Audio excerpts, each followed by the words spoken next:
Global study में फिर से एक बार आपका वेलकम है। और आज जिस शख्सियत की जीवनी के बारे में चर्चा होगी वो है भिखाजी कामा। तो दोस्तों, भिखाजी कामा क्या थे, कैसे उनका जीवन परिचय था, उसके विषय में आज जानेंगे।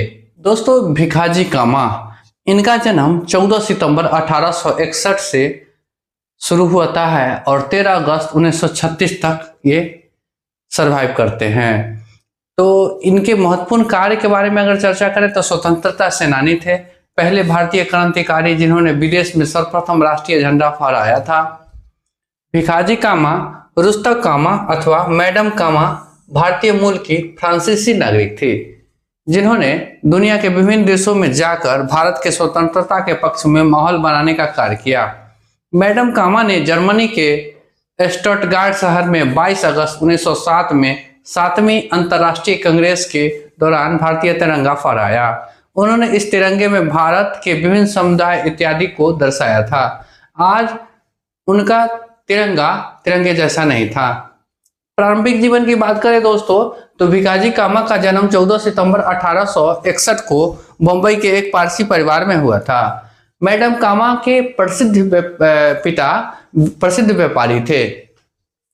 इनके पिता का नाम सोराबजी पटेल था। भिखाजी के 9 भाई बहन थे। इनका विवाह 1885 में एक पारसी समाज सुधारक रुस्तम जी कामा से हुआ था। फिर से इन्होंने अपना नाम में कामा जोड़ दिया। देश की आजादी के लिए कार्य, भिखाजी कामा ने लंदन, जर्मनी तथा अमेरिका का भ्रमण कर भारत की स्वतंत्रता के पक्ष में माहौल बनाया था। वे जर्मनी के स्टटगार्ट में 22 अगस्त 1907 को 7वीं अंतर्राष्ट्रीय कांग्रेस में तिरंगा फहराने के लिए विख्यात हुई। उन्होंने अपनी शिक्षा एलेक्जेंड्रा नेटिव गर्ल्स संस्थान से प्राप्त की थी और वह शुरू से ही तीव्र बुद्धि वाली और संवेदनशील महिला थी। वे हमेशा ब्रिटिश साम्राज्य विरोधी गतिविधियों में लगी रहती थी। वर्ष 1896 में मुंबई में प्लेग फैलने के बाद भिखाजी ने अपने मरीजों की सेवा की। बाद में वह खुद भी इस बीमारी के चपेट में आ गई। इलाज के बाद वह ठीक हो गई थी, लेकिन उन्हें आराम और आगे के इलाज के लिए यूरोप जाने की सलाह दी गई। वर्ष 1906 में उन्होंने लंदन में रहना शुरू किया, जहां उनकी मुलाकात प्रसिद्ध भारतीय क्रांतिकारी श्यामजी कृष्ण वर्मा, हरदयाल एवं वीर सावरकर से हुई। लंदन में रहते हुए वह दादा भाई नौरोजी की निजी सचिव भी थी। Dadabhai Naoroji British House of Commons का चुनाव लड़ने वाले पहले एशियाई थे जब वो हॉलैंड में थी। उस दौरान उन्होंने अपने साथियों के साथ मिलकर क्रांतिकारी रचनाएं प्रकाशित कराई थी और उनको लोगों तक पहुंचाया भी था। जब वे फ्रांस में थी तब ब्रिटिश सरकार ने उनको वापस बुलाने की मांग की थी, पर फ्रांस सरकार ने उस मांग को खारिज कर दिया था। इसके पश्चात ब्रिटिश सरकार ने उनकी भारतीय संपत्ति जब्त कर ली और भिखाजी कामा के भारत आने पर रोक लगा दी।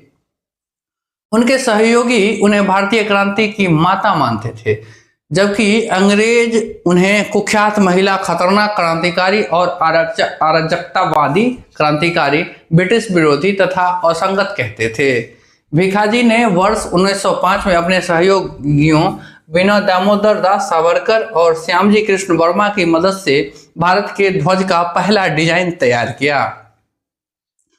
भिखाजी द्वारा लहराए गए झंडों में देश के विभिन्न धर्मों की भावनाओं और संस्कृति को समेटने की कोशिश की गई थी। उसमें इस्लाम 22 अगस्त 1907 को जर्मनी में हुई इंटरनेशनल सोशलिस्ट कॉन्फ्रेंस में भारतीय स्वतंत्रता के ध्वज बुलंद किया था। उनके सम्मान में भारत में कई संस्थानों और गलियों का नाम उनके नाम पर रखा गया है। 26 जनवरी 1962 में भारतीय डाक ने उन्हें समर्पण और योगदान के लिए उनके नाम का डाक टिकट जारी किया था। दोस्तों, भारतीय तटरक्षक सेना में जहाज के नाम भी उनके नाम पर रखा गया था। देश की सेवा, स्वतंत्रता के लिए जब सब कुछ कुर्बान कर देने वाली इस महान महिला की मृत्यु 1936 में मुंबई के पारसी जनरल अस्पताल में हुई। उस वक्त उनके मुख से निकले शब्द थे वंदे मातरम। तो दोस्तों, ये थी भिखाजी कामा का संक्षिप्त जीवन परिचय। दोस्तों, भिखाजी कामा का जीवन परिचय कैसा लगा आप कमेंट जरूर करें। तब तक आप अपना बहुत ख्याल रखें। धन्यवाद।